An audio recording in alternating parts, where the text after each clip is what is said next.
Let's take Sean in Montana. Welcome to the show. Hi.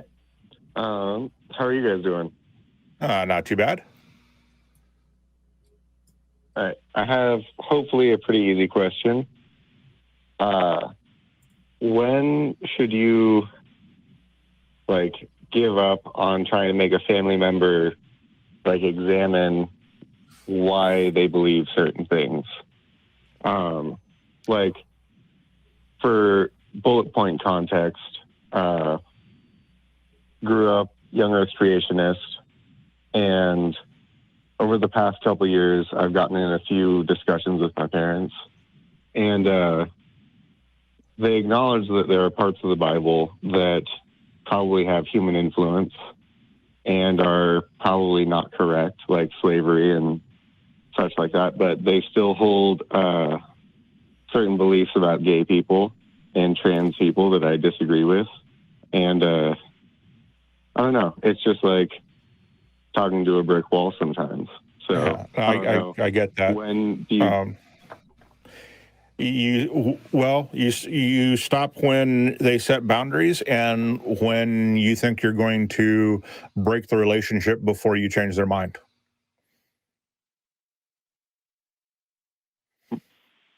Okay, that makes sense. If you think they're going to do something, follow up. Yeah, go ahead. Okay. So if your sister is trans and your parents are not acknowledging that, is it immoral to keep spending time with them and keep trying to have the discussion? I think the question then becomes, what's more important to you, your relationship with your sister or the relationship with your parent? And if your sister is getting mad at you because you continue to talk to them and she's already cut them off, then you may very well be at the breaking point with your sister. I would, which relationship do you want to keep? Well, considering I think that my sister's position is valid, definitely hers. My parents are the ones that are stuck in that way. Right. And unfortunately, I mean, it gets into, like I said, it's which relationship do you really want to keep? Which one do you value more? And then don't break that one. And even if that means that you have to cut off communication with your parents or your sister to keep whichever one you want. There's no easy answer to this. There's no mathematical answer I can give you. There's no philosophical answer I'm aware of. Jmike, what do you think?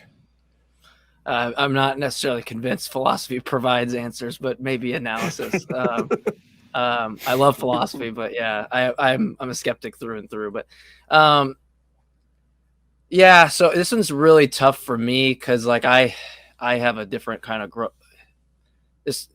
I had a little bit of an easier time in that domain, I'll say. As my parents being Catholic, I didn't have any of those types of worries, and so this is something that my eyes and ears kind of open up more to listen, to get a perspective. But the one thing I guess I would echo first is I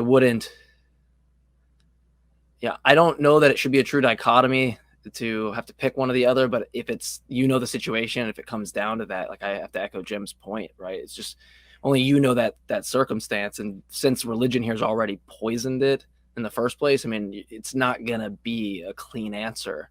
Right, because it's already gotten messy from that position. So there's not going to be, necessarily, there's not going to be a clean way to handle it.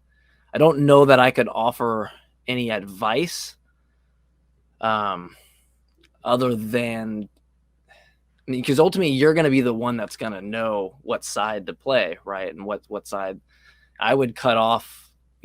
For me, it's going to be easy to say I'll cut off any of the qualities that no longer seem to be the qualities that I want to associate myself around or with.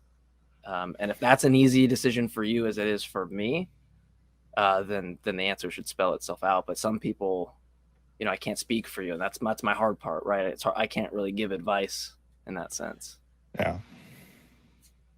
Right. So hopefully that came out clear. It's hard for me to kind of express that because I want to say the right things, and I don't want to give wrong information to somebody in a tough time, if you could understand. So, Right.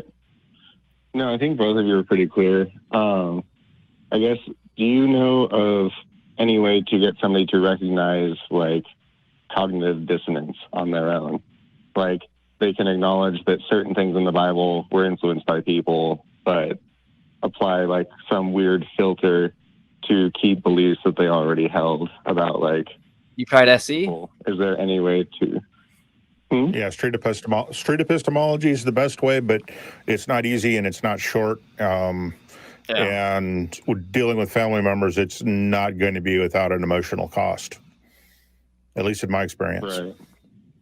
Yeah, and that's kind of sometimes I have a hang up on that because it's going to be so dependent on how how people are and their receptiveness towards certain conversations in the first place. So some people just get hostile if you tell them you like their shirt. So you know, it's just really going to depend.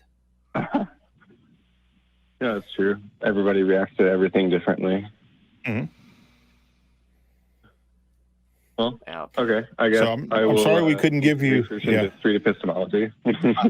I will give you one piece of advice that I kind of want to kick myself for not doing, and that is, I won't really call it advice, but I would say you look into communities, right? There's fan run groups. We promote them on Talk Heathen, Atheist Experience. There's other groups. There's Discords. This isn't the only time we've heard this story. It's hard to give the right answer, and it's not gonna be the last time we hear it. And so what that speaks to me is that there's clearly a lot of people out there looking to connect and try to find the answers, or at least like have a conversation where maybe, you know, they can get to it. And so I speak from experience. The only reason I'm sitting here now is because I reached out in those types of communities and talked with different people through like more of the critical thinking process and wanting to get, you know, people that were already, you know, in on this for years. And so I think on the same end, you can get that from the emotional support as well as potential answers or people that will have time to really analyze what you're saying from like a longevity standpoint. For sure. I've been in touch with Recovering from Religion for a little bit, and I'm planning to sit in on some of their like Zoom meetings, just to get in touch with other people who have been going through something similar, I guess. Okay. Yeah. Cool beans. Yeah. Thank you, That's guys. the best you can do. Find a community and talk to both of you in person. all right. Yeah. Well, thanks for calling, and Thanks, Sean. yeah, hopefully you get something that kind of gets you in the right direction there from what to do next. Yeah, I appreciate it. Have a good evening. Bye, guys. See ya. Bye.